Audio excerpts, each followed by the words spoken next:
साथियों, सीआईएसएफ के head constable ministerial और एएसआई यानी कि असिस्टेंट सब इंस्पेक्टर की जो फिजिकल की डेट है वो भी आ चुकी है और इसमें आपके एडमिट कार्ड भी जारी हो चुके हैं। तो साथियों, इस बार सबसे बड़ा सवाल है कि इस बार डॉक्यूमेंट वेरिफिकेशन में क्या क्या होगा। और एक काफ़ी समस्या आ रही है कैंडिडेट्स को कि उनके एडमिट कार्ड यहाँ पर डाउनलोड नहीं हो पा रहे हैं और कई कैंडिडेट्स की यहाँ पर समस्या है कि उनके फॉर्म रिजेक्ट हो चुके हैं। तो आज हम आपको इसके बारे में कंप्लीट जानकारी देंगे और आपको बताएंगे कि आप इसके एडमिट कार्ड कैसे डाउनलोड करें और कौन कौन से डॉक्यूमेंट्स में इस बार बदलाव किया गया है और किस डेट से पहले के इसमें आपके डॉक्यूमेंट्स यहाँ पर रिजेक्ट कर दिए गए हैं। तो सारी बात करेंगे इस वीडियो में, तो इस वीडियो को लास्ट तक जरूर देखिए और यदि आपका इसमें कोई भी डाउट हो तो हमसे कमेंट बॉक्स में ज़रूर पूछिएगा।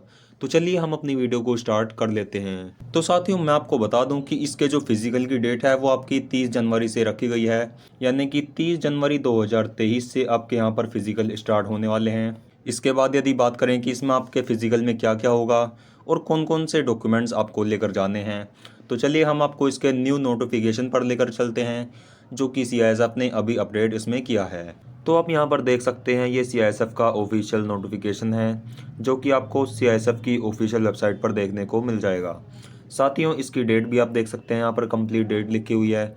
हम आपको इसके सीधे इसके फिजिकल के पोर्शन पर लेकर चलते हैं। तो इसके फिजिकल में सबसे पहले आपसे हाइट मेजरमेंट होगा, यानी कि आपकी वहाँ पर हाइट चेक की जाएगी। हाइट आपकी मेल कैंडिडेट की यहाँ पर 165 सेंटीमीटर होनी चाहिए और फीमेल की 155 सेंटीमीटर यहाँ पर आपकी हाइट होनी चाहिए। इसके बाद आपको हाइट में छूट भी दी जाती है यदि आप गोरखा गढ़वाल जैसे कि राज्य से बिलोंग करते हैं, यानी कि यदि आप हिल एरिया से बिलोंग करते हैं तो जो मेल कैंडिडेट की हाइट है वो 162.5 सेंटीमीटर और फीमेल की हाइट यहाँ पर 150 सेंटीमीटर होनी चाहिए। तो ये आपका यहाँ पर हाइट का मेजरमेंट रहेगा। और जो अगर आप एसटी कैंडिडेट्स हैं यानी कि एसटी कैटेगरी से बिलोंग करते हैं तो आपके जो मेल कैंडिडेट की हाइट है वो 162.5 सेंटीमीटर और फीमेल्स की हाइट 150 सेंटीमीटर यहाँ पर मांगी गई है। इस चीज़ का भी आपको ध्यान रखना है। देन आपका मेल कैंडिडेट की यहाँ पर चेस्ट मेजरमेंट होगा 77 से 82 सेंटीमीटर। यदि आपकी वहाँ पर चेस्ट मेजर हो जाती है तो वहाँ पर आपको क्लियर कर दिया जाएगा, आप वहाँ पर क्वालिफाई हो जाएंगे। और यदि आप एसटी कैंडिडेट्स हैं तो आपको चेस्ट में 1 सेंटीमीटर यानी कि 1 सेंटीमीटर की छूट भी दी जाएगी। तो आपकी जो चेस्ट है वो 76 से 81 सेंटीमीटर होनी चाहिए। इसमें कोई ज़्यादा आपको छूट नहीं दी जाती, केवल 1 सेंटीमीटर का डिफरेंस रहता है। तो ये आपका लगभग सेम सा ही रहता है। जब आपका ये कंप्लीट हो जाएगा तो देन आपका वहाँ पर वेट मेजरमेंट होगा। जब आपका वहाँ पर वेट मेजरमेंट होगा तो वहाँ पर देखा जाएगा कि आपका जो वेट है वो आपकी हाइट के अकॉर्डिंग है या नहीं, यानी कि मेडिकल स्टैंडर्ड के बेस पर आपकी हाइट का वेट चेक किया जाएगा। आपकी हाइट, चेस्ट और वेट, ये तीनों चीज़ आपके वहाँ पर चेक किए जाएंगे। देन आपका वहाँ पर डॉक्यूमेंट वेरिफिकेशन होगा। डॉक्यूमेंट वेरिफिकेशन में सारे आपके डॉक्यूमेंट्स वहाँ पर चेक होंगे। डॉक्यूमेंट्स के बारे में अगर मैं आपको जानकारी दूँ कि पहले क्या डॉक्यूमेंट्स थे और अब इसमें क्या चेंजेस कर दिया है, तो चलिए मैं आपको इसके डॉक्यूमेंट के नोटिफिकेशन पर लेकर चलता हूँ। तो साथियों, डॉक्यूमेंट में सबसे पहला डॉक्यूमेंट आपका एडमिट कार्ड है। आपका एडमिट कार्ड आपके पास होना चाहिए और वो आपका ऑफिशियल वेबसाइट से निकाला गया होना चाहिए। ये जो आपका एडमिट कार्ड है इसके बारे में भी मैं आपको जानकारी दूंगा कि आप इसे कैसे डाउनलोड कर सकते हैं और किस तरह से आप इसे प्रिंट निकलवा सकते हैं। साथियों, ये जो एडमिट कार्ड है ये आपको इसकी ऑफिशियल वेबसाइट पर मिल जाएगा, वो मैं आपको आगे दिखाने वाला हूँ। तो ये आपका फर्स्ट डॉक्यूमेंट इसमें रहने वाला है। सेकंड जो आपका इसमें डॉक्यूमेंट है वो है आपकी आईडी प्रूफ, यानी कि आपके पास अपनी आईडी प्रूफ होनी चाहिए। आईडी प्रूफ में मेन आपका सबसे पहले आपके पास आधार कार्ड होना चाहिए। आधार कार्ड आपके पास होना चाहिए। यदि आपके पास आधार कार्ड भी नहीं है तो आपका जो सेकंड डॉक्यूमेंट है वो आपका पैन कार्ड। यदि आपके पास आधार कार्ड नहीं है तो आपका पैन कार्ड होना चाहिए और यदि पैन कार्ड भी आपके पास नहीं है तो आपके पास अपना ड्राइविंग लाइसेंस होना चाहिए। इन तीनों में से कोई एक ना एक डॉक्यूमेंट आपके पास ज़रूर होना चाहिए, तभी वहाँ पर आपकी आईडी प्रूफ वहाँ पर वेरीफाई हो पाएगी। तो ये सेकंड आपका डॉक्यूमेंट है। इसके बाद आपका जो थर्ड डॉक्यूमेंट है वो है आपकी 10th की मार्कशीट और आपकी 12th की मार्कशीट। साथियों, ये आपकी ओरिजिनल होनी चाहिए। ओरिजिनल आपके सभी डॉक्यूमेंट्स वहाँ पर चेक किए जाएंगे। 10th की और 12th की मार्कशीट आपके वहाँ पर इसके क्यूआर कोड जो आपके रहते हैं मार्कशीट के ऊपर, उन्हें स्कैन करके देखा जाएगा कि वे असली हैं या फिर नहीं। तो जब आपके वे वेरीफाई हो जाएंगे तो आपको वहाँ पर क्लियर कर दिया जाएगा। नंबर 4 डॉक्यूमेंट है आपका वहाँ पर आपका कास्ट का सर्टिफिकेट। साथियों, कास्ट के सर्टिफिकेट में एक बदलाव किया गया है कि जो कास्ट का सर्टिफिकेट है वो वहाँ पर मांगा गया है आपका सेंट्रल का, यानी कि सेंट्रल का आपका वो बना हुआ होना चाहिए। यदि आपका सेंट्रल का नहीं बना है कास्ट का सर्टिफिकेट तो आप अपने सेंट्रल का कास्ट का सर्टिफिकेट बनवा लीजिए, क्योंकि वहाँ पर आपको उसकी नीड होने वाली है। और ये जो आपका कास्ट का सर्टिफिकेट है ये पिछले 3 साल के अंदर का बना हुआ होना चाहिए। तो ये भी आपके एक इम्पोर्टेंट इसमें इन्फॉर्मेशन है।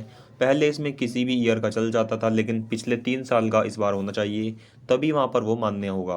नेक्स्ट आपका डोमिसाइल यहाँ पर मांगा जा रहा है। पिछली बार इसमें डोमिसाइल नहीं था, लेकिन इस बार इसमें डोमिसाइल कंपलसरी कर दिया है। और ये जो डोमिसाइल है ये भी आपका लास्ट 3 ईयर्स का होना चाहिए, यानी कि लास्ट 3 ईयर्स का ये बना हुआ होना चाहिए, तभी वहाँ पर वो मान्य होगा। तो यदि आपने अपना डोमिसाइल सर्टिफिकेट यानी कि अपना मूल निवास प्रमाण पत्र नहीं बनवा रखा है तो आप इसे भी बनवा लीजिए। इसकी भी वहाँ पर आपको रिक्वायरमेंट लगने वाली है। देन आपका जो अगला डॉक्यूमेंट है वो है आपका कैरेक्टर सर्टिफिकेट। साथियों, जहाँ से आपने 10वीं या 12वीं क्लास पास की है तो आपको वहाँ से अपना टीसी और रिजल्ट लेते टाइम कैरेक्टर सर्टिफिकेट भी मिला होगा, तो उसकी फ़ोटोकॉपी या फिर वो ओरिजिनल आपका लगेगा। यदि आपके पास वो नहीं है तो जहाँ पर आप रहते हैं वहाँ के प्रधान से या फिर वहाँ पर आपका जो थाना लगता है वहाँ से आप कैरेक्टर सर्टिफिकेट को ईजिली बनवा सकते हैं। वहाँ पर आपको 3 से 4 दिन में वो आपका कैरेक्टर सर्टिफिकेट बना के दे देंगे, तो आप इसे भी बनवा लीजिए और अपने वहाँ पर फिजिकल के लिए सभी डॉक्यूमेंट्स तैयार कर लीजिए। इसके बाद अगला डॉक्यूमेंट है आपके एनसीसी के सर्टिफिकेट। ये कोई कंपलसरी नहीं है, लेकिन अगर आपने एनसीसी कर रखी है तो आपके लिए काफ़ी अच्छी बात है, आपको यहाँ पर बेनिफिट मिल जाएगा, क्योंकि इसमें आपको बोनस मार्क्स दिए जाते हैं। तो अगर आप ये लेकर जाते हैं तो आपको बोनस मार्क्स मिलने की उम्मीद है। तो यदि आपके पास एनसीसी के अपने कैंप के सर्टिफिकेट हैं, आपके ABC कोई सा भी सर्टिफिकेट है, आप उन्हें सभी को लेकर जा सकते हैं। इसके बाद अगला है आपके पासपोर्ट साइज़ के फ़ोटो। साथ ही ये आपको ध्यान रखना है कि आपको पासपोर्ट साइज़ के फ़ोटो ही लेकर जाने हैं, किसी और साइज़ के वहाँ पर आपको फ़ोटो ये नहीं लेकर जाने। और कम से कम 20 फ़ोटोग्राफ आपके होने चाहिए, और कोशिश करना कि आप वही फ़ोटो लेकर जाएं जो आपने अपने डॉक्यूमेंट को यानी कि फॉर्म को भरते समय लगाए हैं। यदि आपके फ़ोटो में डिफरेंस होता है तो वहाँ पर आपको दिक्कत हो सकती है। तो जब आपने इसके फॉर्म को भरा होगा, जो आपने फ़ोटोग्राफ्स लगाए हैं, आप सेम फ़ोटो वहाँ पर लेकर जाएँ। इसके बाद अगला डॉक्यूमेंट है आपकी बैंक की पासबुक। यदि आपका बैंक खाता किसी भी अकाउंट में है, यानी किसी भी अकाउंट में आपने अपना खाता खुलवा रखा है, तो आप उसकी बैंक की पासबुक वहाँ पर लेकर जा सकते हैं। ओरिजिनल पासबुक आपको वहाँ पर लेकर जानी है। तो ये सभी डॉक्यूमेंट्स आपको वहाँ पर लेकर जाने हैं अपने फिजिकल देते टाइम। साथियों, आपके फिजिकल में क्या क्या होगा ये मैंने आपको बता दिया, और किस तरह से आपके वहाँ पर डॉक्यूमेंट वेरिफिकेशन होगा, क्या क्या डॉक्यूमेंट्स लगेंगे, वो भी मैंने आपको बता दिया। अब यदि बात करें कि इसके एडमिट कार्ड को आप कैसे डाउनलोड कर सकते हैं, तो चलिए हम आपको इसकी सीधे ऑफिशियल वेबसाइट पर लेकर चलते हैं। साथियों, इसके एडमिट कार्ड को डाउनलोड करने के लिए आपको अपने गूगल पर सर्च करना है CISF एडमिट कार्ड। ये आपको वहाँ पर सर्च करना है और आपको वहाँ पर सर्च बार पर क्लिक कर देना है। आपके सामने कुछ इस तरह की वेबसाइट आ जाएंगी। तो आपको जो सबसे नंबर 1 पर आपकी वेबसाइट आ रही है ये वाली, इस पर आपको सिंपली क्लिक कर देना है। जैसे ही आप इस पर क्लिक कर देंगे तो कुछ इस तरह का आपको इंटरफेस दिखाई देगा। आपको हल्का सा नीचे स्क्रॉल करना है और आपने हेड कांस्टेबल मिनिस्ट्रियल या फिर ASI का जो भी फॉर्म भरा हो उस पर क्लिक कर देना है। तो इस वाले पे आपको क्लिक करना है। इस वाले फॉर्म को आपने भरा होगा, तो इस पर जैसे ही आप क्लिक करेंगे तो आपका एक नया पेज खुलेगा। यहाँ पर आपको अपना रजिस्ट्रेशन नंबर भरना है। जैसे कि आप देख सकते हैं ये आपके लिए रजिस्ट्रेशन नंबर का इंडेक्स है, और यहाँ पर आपको अपना पासवर्ड भरना है।